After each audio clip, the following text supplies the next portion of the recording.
Hi there everyone, hope you're doing well today. This video is going to introduce some philosophical background to our discussion of free will. In the video, we're going to start out by introducing two different questions you might ask about free will, which will then lead into talking about some different proposals about how best to define this idea of free will. That'll lead into a discussion of physical and scientific determinism and how that relates to these proposals. And then finally, we'll close with three general philosophical views about free will and how they relate to these ideas. So we need to distinguish two kinds of questions you can ask. You might ask, well, what does it even mean to have free will? How do we define this idea? You can also ask, do we have free will? Does it actually exist? Now, notice these are two very different questions. Two people might agree about how to define free will, but disagree about whether anybody meets that definition.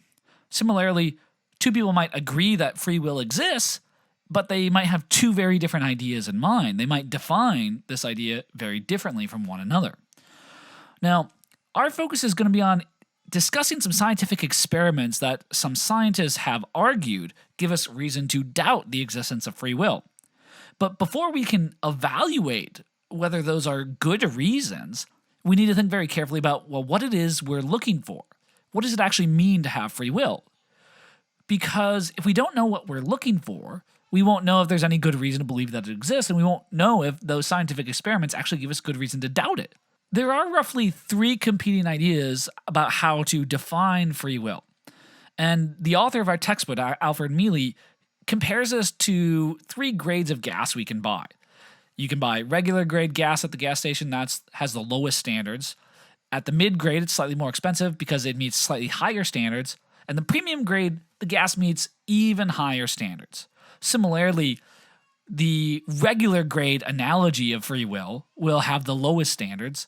And then the mid grade will have slightly higher standards for having free will. And the premium grade will have the highest.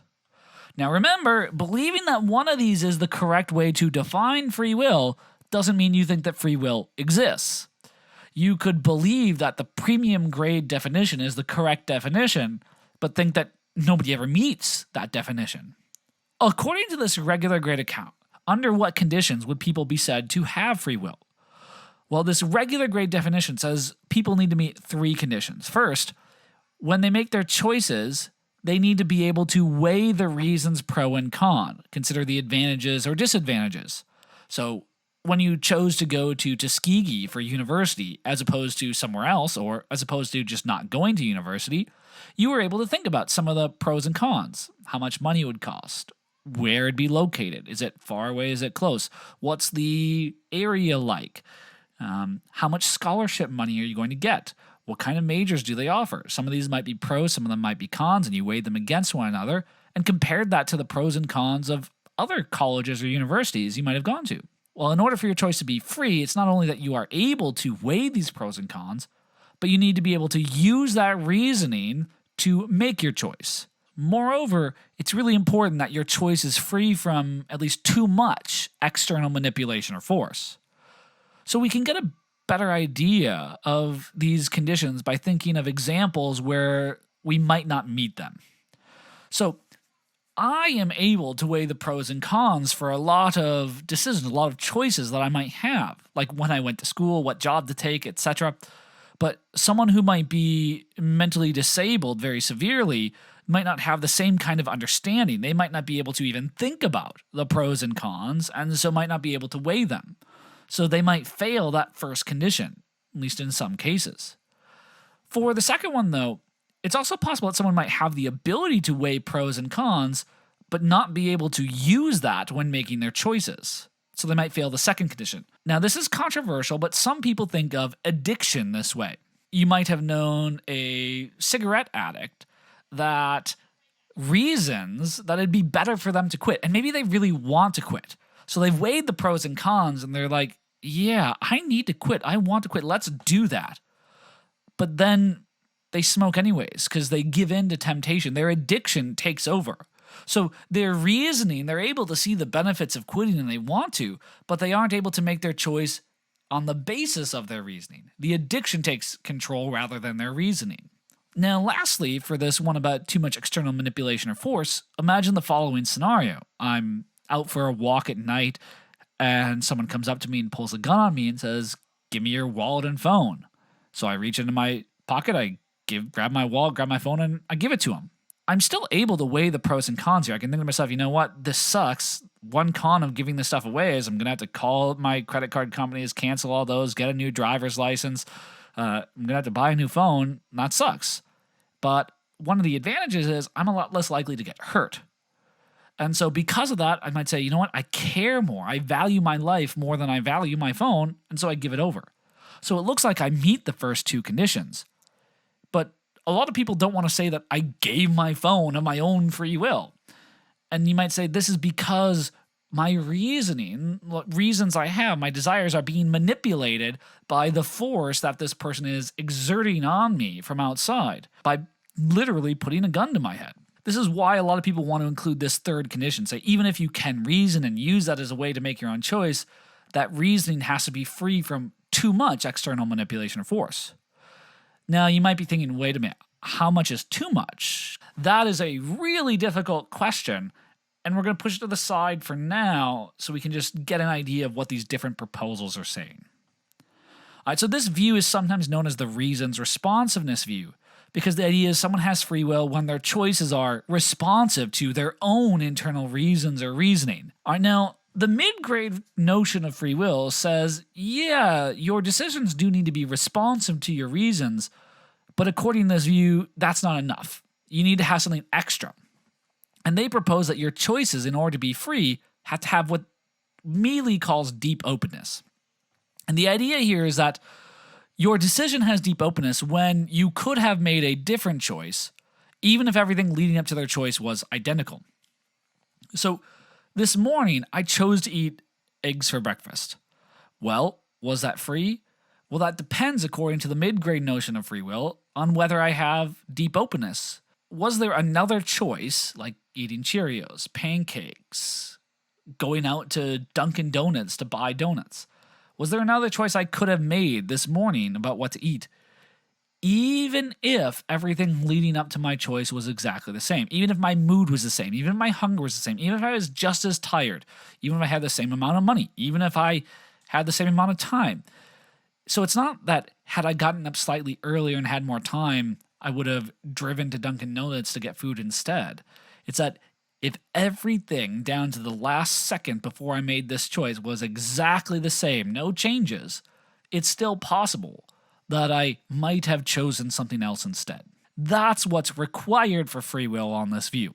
Now, the premium grade notion of free will says even this is not enough. This is a supernatural view that says reasons responsiveness and deep openness are required, but they are not enough for free will. According to this view, you only have free will if you have a non-physical soul that controls the choices that you make. So, you have to be this special thing that's outside the physical universe, and that non-physical part of you has to be responsible, ultimately, for the choices that you make. So this makes free will something supernatural. Our non-physical mind must exist outside the scientific laws governing the physical world. So we, like what we really are, our thoughts, our reasoning, our mind, has to exist outside the natural world. All right. Now, this view still requires that the choices made by this non-physical soul or mind have deep openness.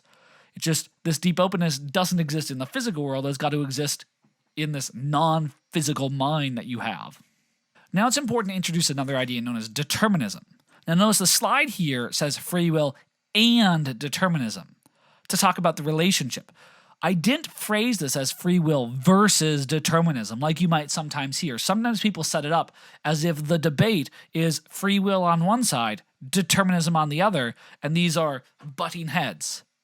As we'll see, though, that's a bad way to set up the debate because it rules out a possible position that a number of philosophers have defended.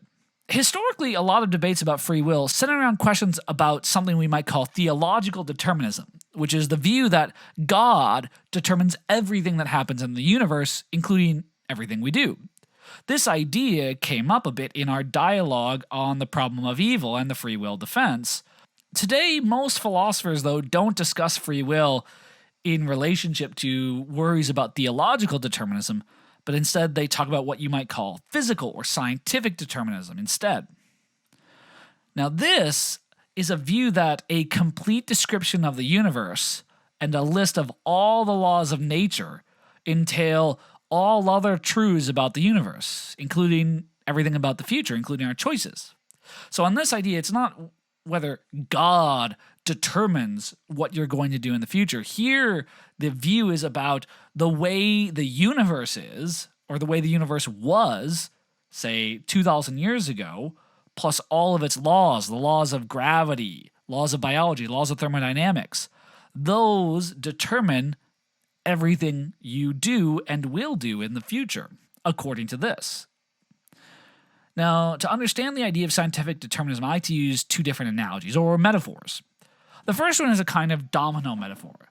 So, the idea is scientific determinism says that our universe is set up like a chain of dominoes, where once one thing starts to fall over in the past, that determines the next chip that's going to fall over, and the next one, and the next one, and the next one. So it all follows from what was happening previously. Now, had we pushed over a different domino at the beginning, had we changed something earlier in time, maybe we would have gotten a different result. But the claim is the way the universe was, if we don't change anything, and we keep all the laws the same, well, then it's going to follow the same path. Each domino is going to fall into the next one, and the next one, and the next. I also like to use an analogy with a movie. So imagine you go to Netflix, you turn on a movie, Toy Story. And let's just say about 26 in, you see Woody push Buzz Lightyear out of the window. Spoilers, sorry. Now imagine you're like, oh my gosh, what just happened? Wait, did I see that right? You pause it, you rewind to the very beginning, you watch it from the beginning again. What's going to happen when you get to 26 minutes? Well, the exact same thing. You're going to see Woody push Buzz out the window. I don't know if that's actually the time that it happens, but let's just assume it is. Now you pause it again, you rewind, push play. Is it ever going to be different? Is it ever going to be Woody goes up there and just doesn't push Buzz out of the window?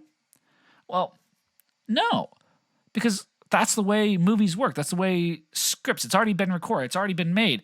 So when you push play, it's just running the information that's already there. It's already determined by the script what's going to happen.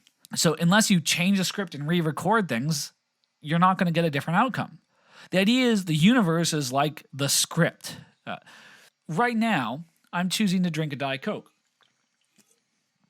According to the scientific determinist view of our universe, if there was some God that was able to pause the universe and rewind it to 10 minutes ago and keep everything the same, keep what I was doing 10 minutes ago exactly the same, keep my mood, keep my thoughts, keep my ideas exactly the same, keep the laws of gravity the same, laws of thermodynamics, laws of psychology, etc., and then just push play 5 minutes ago, well then I would still choose to drink my Diet Coke at exactly the same time, because the scientific determinist view says the way the world was 10 minutes ago, plus all those laws, guarantees what's going to happen in the future.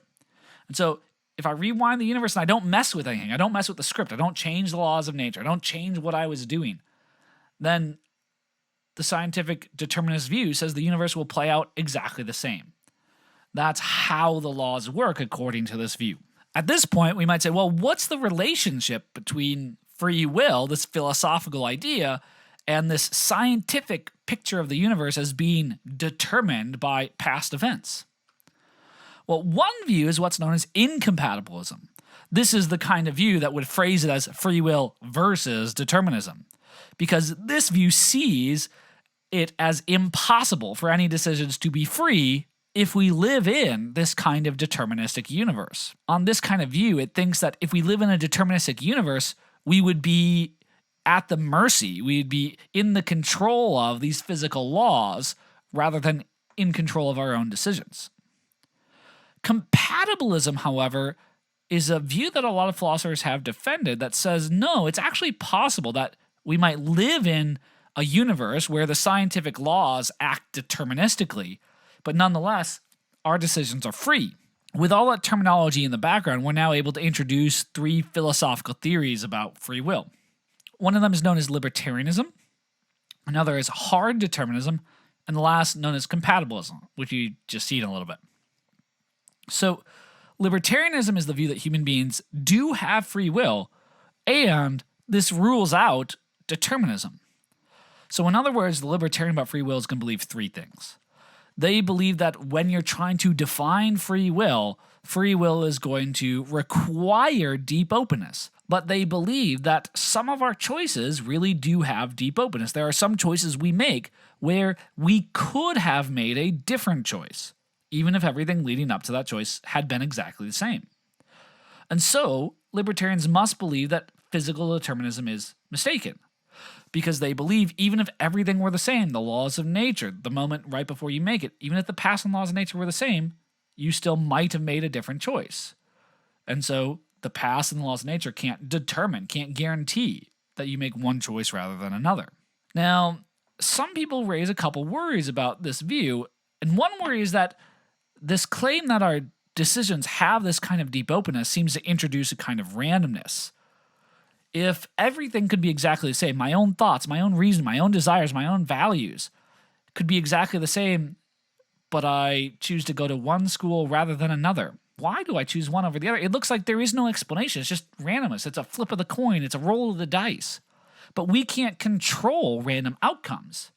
And so if deep openness introduces this kind of randomness to our choices in order to allow for these different options, it doesn't look like we have control over which option we take because it's random and we can't control randomness. Now, an alternative view is known as hard determinism.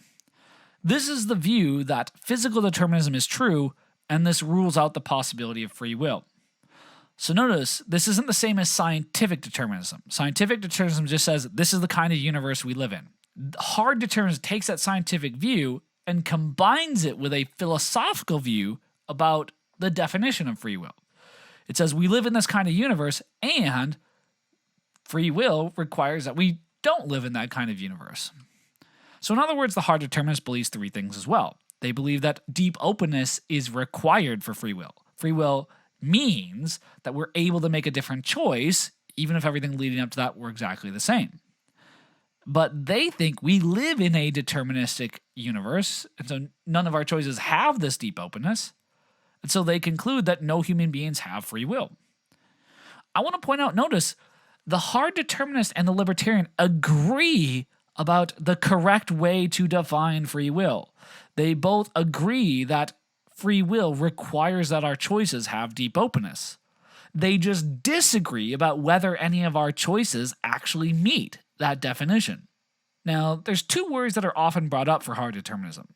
The first is that we don't usually hold people morally responsible for things out of their control. If someone has an epileptic seizure and during that seizure their arm flails and hits someone in the face, causing them a lot of pain, we don't blame them morally for what they've done because you can't control an epileptic seizure and you can't control your body during an epileptic seizure. Hard determinism says none of our decisions are made freely. None of our decisions are within our control. And so now it looks like we wouldn't be able, just like we wouldn't be able to hold someone responsible for hitting someone in the face due to an epileptic seizure, looks like we couldn't hold someone morally responsible for the choice of killing another person. So moral responsibility would seem to go out the window on this view. And that seems like it'd be a hard idea to live with. And a lot of people worry that maybe we shouldn't be too quick to accept that kind of position. Now, moreover, at least in our own experience, when you think about making your own choices, it doesn't feel like you are determined to make one choice over the other. It feels like there are genuine options open to you. So why does it feel that way if it's not true? The hard determinist would need to give some explanation for what gives rise to this illusion where it feels like we have these options even though we don't. Now, lastly, there's a view known as compatibilism that tries to take a middle ground between these two. That says, no, both the libertarian and the hard determinist make the same mistake. They both have the wrong idea of what free will even means. Compatibilism thinks that the human beings could have free will even if we turn out to live in a world where the scientific laws are deterministic. So this view believes that free will is not a matter of deep openness. It's just a matter of whether you are able to respond to the reasons that you have. It accepts that regular grade definition of free will with the lower standards. And so this view believes that free will is not a matter of whether your choices are determined or undetermined. They think free will is a matter of whether our choices are determined in the right way. Are they being determined by our own reasoning, our own desires, our own preferences, our own values? If so, then those choices are free. But if there's a choice we make that's determined in the wrong way, say, instead of being determined by our own reasoning or desires, it's determined by someone else brainwashing us or hypnotizing us or holding a gun to our head, well then that decision's not free. But the difference here isn't whether the choices are determined, it's how they are determined or what determines them. Now the main worry for compatibilism is just a lot of people worry that that can't be the right definition of free will, that being able to respond to your reasons isn't enough. And they say, because look, if determinism were true, then my choices might be responsive to reasons, but those choices would still be the result of biological and environmental factors that are completely out of my control. So factors about maybe who my parents are, where I was born, when I was born, what kind of culture I was born into, what kind of upbringing I was given, whether I was born into a rich family or poor. All of that plays into how you reason about the world and what kind of choices you might make. But you don't decide who your parents are, whether you're born into a rich family or poor family, whether you're born in America or China or the Antarctic. You don't have any control over those kind of factors. And if those factors determine how you will reason and how you'll make choices, then the worry is that your choices are also out of your control. And so it seems like responding to your own reasons would be insufficient for free will. It seems like, no, these things actually aren't compatible. So that gives you the philosophical background about free will that you need to start thinking about some of these scientific experiments that we're going to look at. So that's all for this video. See you all in the next one. Bye-bye.